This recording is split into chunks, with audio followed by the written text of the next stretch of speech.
Welcome to Cheat Sheet Tale, where secrets slip, lies unravel, and the truth always has a twist.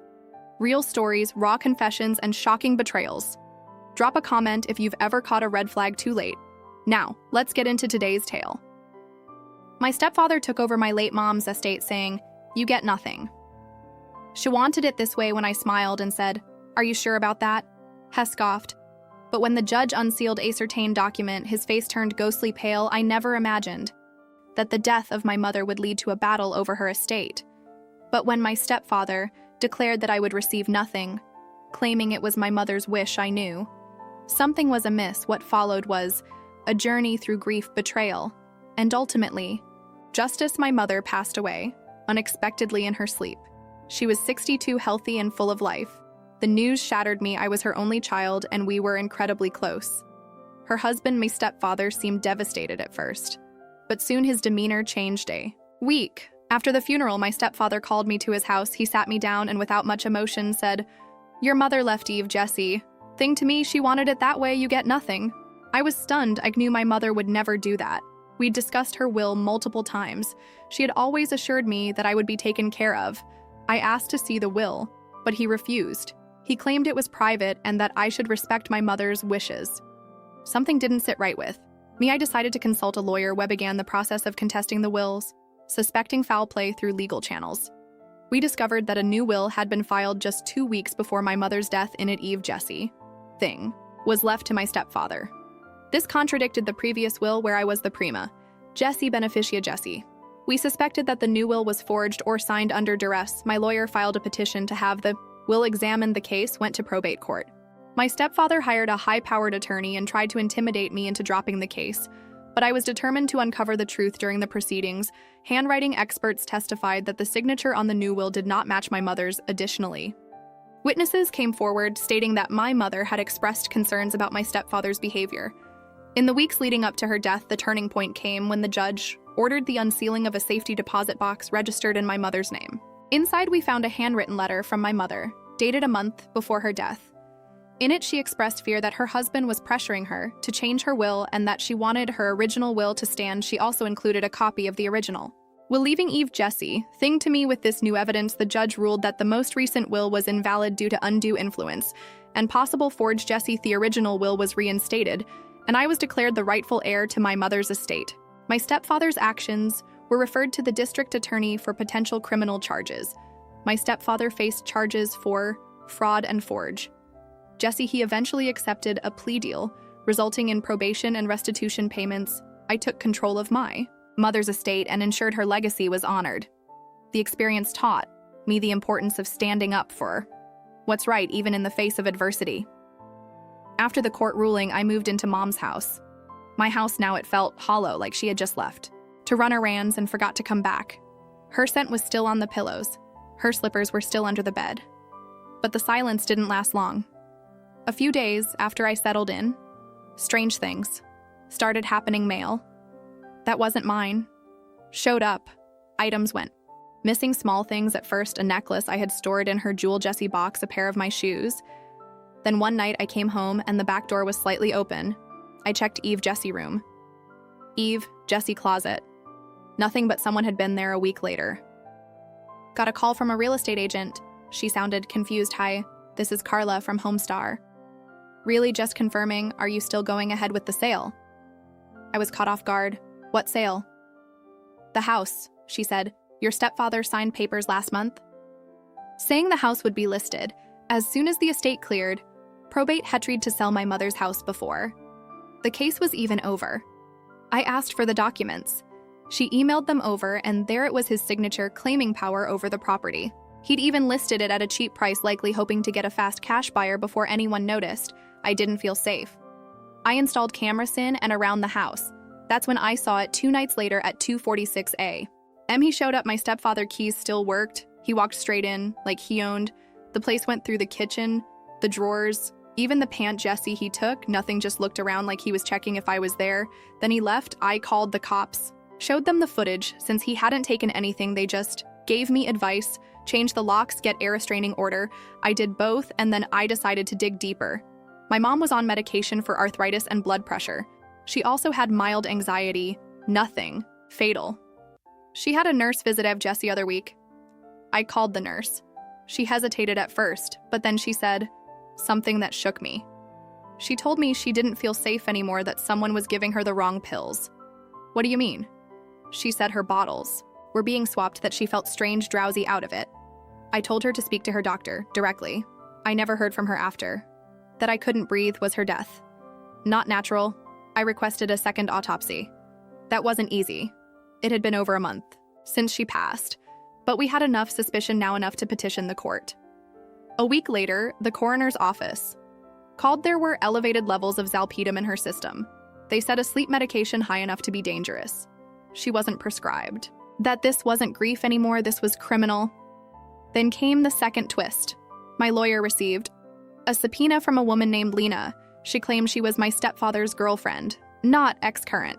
She didn't know he was still married when they met. She came forward after the court case, because according to her, he promised her the house. He told me we'd live there together. She said that once the brat was taken care of, it would all be ours. She thought he meant buying me out.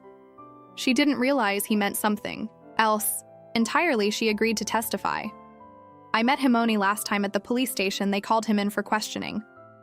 I sat in a separate room watching through the glass. He looked calm, arrogant like always.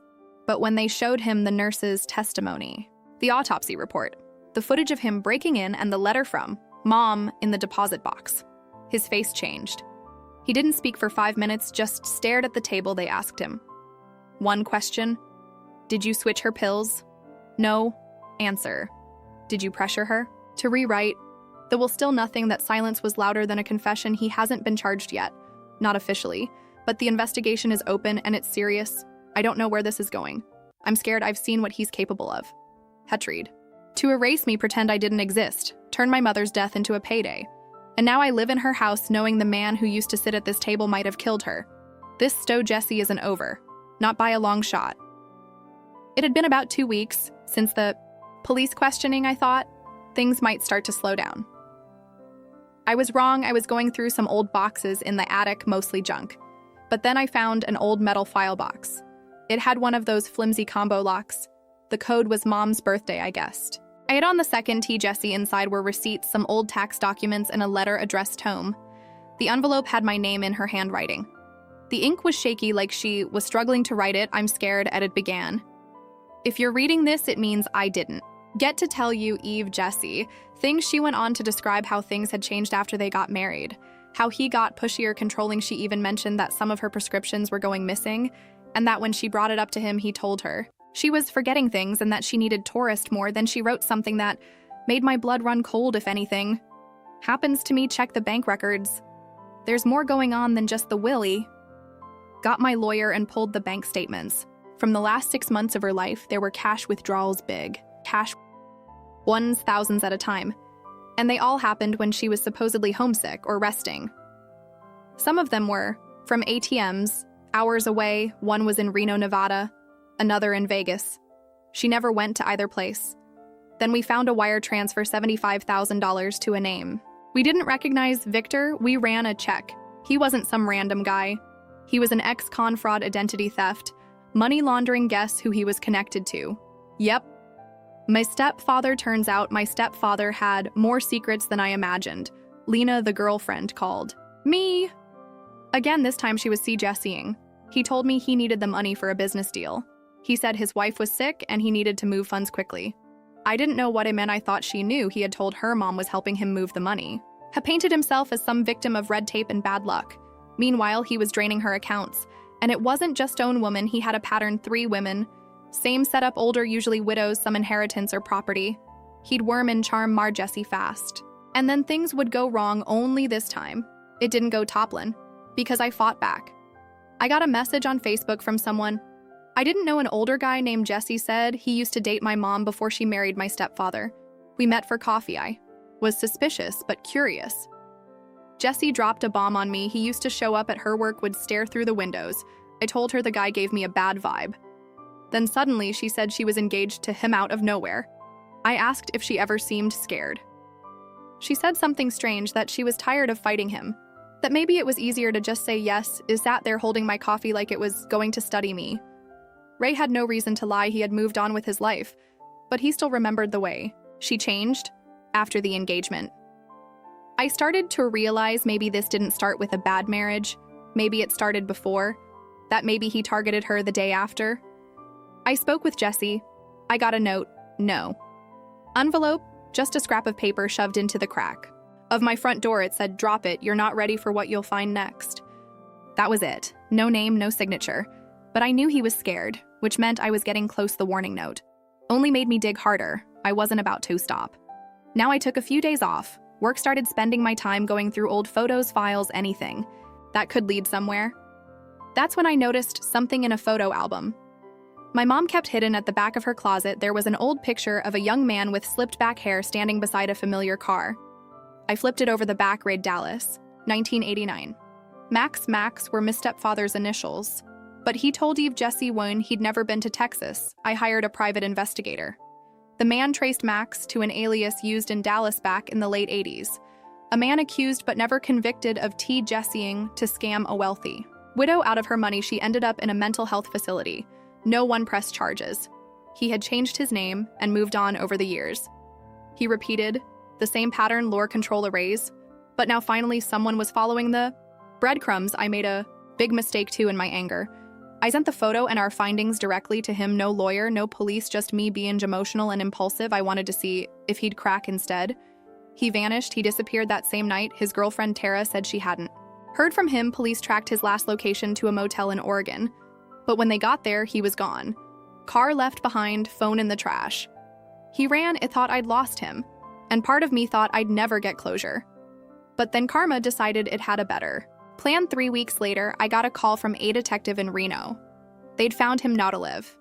He died in a house fire just outside the city alone because suspected gas leak and illegal wiring. They weren't sure if it was an accident or not. But the way the house burned down and the way he was found by the door like he wasted Jesseing to escape, it didn't look peaceful. I didn't key Jesse. What I did do was drive. There I wanted to see it. The house was still taped off, charred black. The fence half melted. The air smelled of smoke and melted plastic. That's where he ran to hide from Eve Jesse, thing he'd done, and that's where it ended. When I got back home, I found one more letter from my mom. It had slipped behind a drawer. I almost missed it. She wrote, "If he hurts you, don't. Car Jesse that with you forever." But you stayed too long. That was my mistake. I thought I could change him. I thought love could do that. But love can't fix evil, only truth can. She was right. I had carried so much anger and I let it burn me too. I became obsessed. I lost sleep. I pushed people away. I let revenge consume me. I sold the house. Too many memories. Took the money and used some of it to set up a scholarship in my mom's name for women escaping abuse. I didn't want their Sto Jesse to be just about what he did. The rest I used to rebuild. My own life. Did I win? I don't know if there's such a thing in stories like this. No one really wins, not when death and lies are involved, but I survived. I told her Sto Jesse, and I made sure he didn't get to view Jesse his secrets. That's something I still think about her Eve Jesse day. I still hear her voice in the kitchen sometimes when I'm alone. But now when I think of her, it's not with pain, it's with fire. Because the truth didn't just come out, it burned Eve Jesse. Thing he tried to build in lies, and I watched. It turned to ash.